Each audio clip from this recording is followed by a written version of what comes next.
留言真定假？崔醫生話你知，牙周病係小問題，洗牙咧就 OK。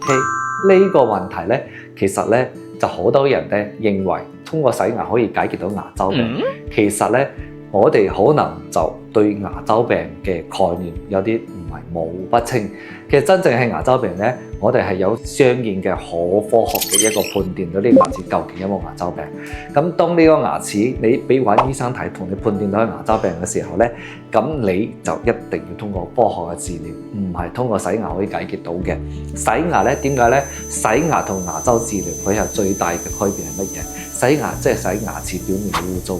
而牙周病咧，佢係需要清潔你牙齦底下，甚至乎牙齒同骨頭之間嘅牙周膜四周附近嘅牙石同各種表面嘅細菌喐牙。咁你假使認為通過簡單嘅洗牙都可以去清潔到你牙齒，解決到你牙周炎嘅問題咧，咁係絕對係唔啱嘅。即係話咧，我哋咧一定要清楚，洗牙係可以預防牙周病，牙周病係唔可以通過洗牙解決到問題。